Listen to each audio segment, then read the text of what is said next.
Rosabels here, and this is an overview for what to expect on Arknights' next intermezzo, ending a grand overture. As a disclaimer, this is information on what is available from the CN server and is subject to change. Starting with some quick info, you need to clear at least episode 110 in order to access the event. The event will run for 2 weeks, and the main stages will be available in the first week and the EX stages on the second week.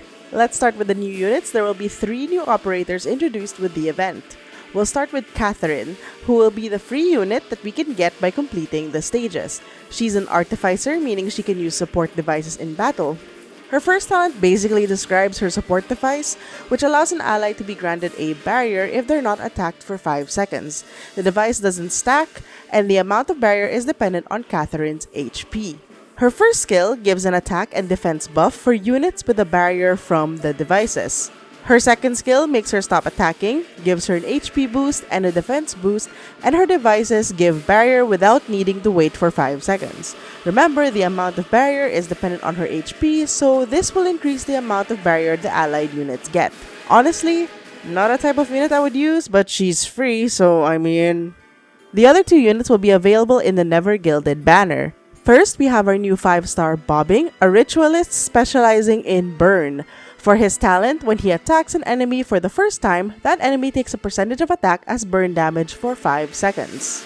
His first skill is an auto-activate skill where his next attack will deal a percentage of attack as arts damage and a percentage of attack as burn damage. This will prioritize enemies that are not under elemental damage burst. His second skill stops his attack, but he creates a burning zone under a ground enemy. All ground enemies in the burning zone takes a percentage of attack as arts damage and a percent of attack as burn damage per second for the duration of the skill. Note that his second skill can only damage ground enemies. Next, our 6-star operator is a familiar face. We finally have Siege Alter, aka Vina Victoria. She has evolved from a vanguard to an arts fighter, which lets her deal arts damage. But she does put a little spin on this, which we will see in her skills. Her first talent grants physical damage reduction to herself and all units on the 8 tiles surrounding her, and each allied unit in this range will grant Vina Victoria a percentage of attack. Her second talent lets her frighten an enemy unit, which makes them unable to attack when blocked after she does damage the first time to that enemy unit. Her first skill is an homage to her Vanguard skill 2, where her next attack will deal damage to the cross tile around her, except she now deals true damage instead of physical. I love that she keeps her flip animation. Her second skill is an unlimited duration skill. Before the skill is active, it gives Vina Victoria a passive where if there are 2 or more allies in the 8 tiles around her, she gains SP faster, which will help her charge this skill faster. Upon activation, it will give her an extra attack range, lets her attack 1 more unit, and gives her a big attack boost. Finally, her third skill creates lions on all the low ground tiles in the 8 tiles around her. These lions have their own stats and have 1 block each. During the skill duration, she can attack all enemies blocked by allies in the 8 tiles around her. She gains attack, additional target count, and shorter attack intervals. All of her attacks will also deal true damage instead of physical or arts damage. Remember, the lions are considered allies and thus will add to her first talent. These 3 units will receive 50% more trust for the duration of the event. For stage mechanics, we will be introduced to factory production terminals. This is a friendly static device. With its skill, we can spend 25 DP for the terminal to produce equipment. During this time, the freight rail cars will be attracted towards the terminal. We'll talk about that later. Upon the skill ending, it will create up to 8 equipment on the spaces around the terminal. As for the freight rail cars, this is considered an allied unit and an insignificant enemy. It can be attacked by enemies, and when its HP becomes 0, it stuns all allies and enemies in the adjacent 4 tiles for 5 seconds. It will also summon an equipment on the spot. This freight car will then be revived after 10 seconds. Now I've mentioned equipment twice now. What are these equipment? These are 3 different equipments that we can get from the 2 things I mentioned before. These are dropped onto the tiles and can be picked up by deploying units on the tile, or it could be picked up by the enemy units that pass by this tile. If it's picked up by an ally, it will give it certain buffs. If it's picked up by enemies, it will also give it certain buffs. However, it will also give enemies a barrier, with a certain amount of damage that it has to take. When that barrier is destroyed, the enemy will lose the equipment. The first equipment is the unequipped blade, which will give ally units plus 30% attack. If picked up by an enemy, it will give them 75% attack, and its barrier will absorb up to 2000 damage. The protective vestment will give allied units plus 30% defense. If it's picked up by an enemy, they will take reduced damage from a certain direction. This depends on the enemy, and has a barrier that absorbs 5000 damage. Finally, we have the Impact Arts unit. On an ally, attacks within 0.1 seconds after the skill is activated will deal an additional instance of 800 arts damage and will frighten the target for 10 seconds. For the enemy, it will change their damage type to arts damage, and the next attack will disarm the target for 3 seconds. The barrier they will get can absorb up to 2000 damage. Based on this, you can tell that a lot of this event is actually managing the equipment, finding out where they drop, and who picks up what.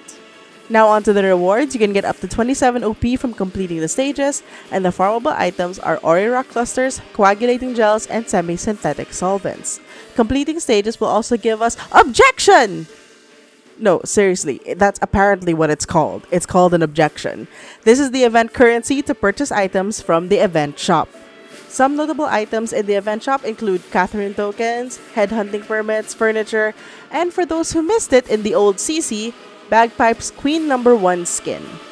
As always, for new players, I suggest you prioritize getting the Catherine potentials and the furniture, because when the rerun of this event comes around next year, you can get distinctions and the purple certs. Moving on to other updates, we'll be having a lot of in-game updates, so I'll just run through them real quick. For those who use support units, rejoice! We will now be able to change the skill and module of the support units we borrow. Finally, so we don't have to be dependent on what skill they set up in their friend account. Record restoration will be available for Il Seracosano. Some upgrade materials have different operation requirements now, so to unlock these materials, you will need to clear these stages. This is mostly important for new players, but just an FYI in case your friends start playing and they're wondering where these items are, this is what they have to clear in order to unlock those items.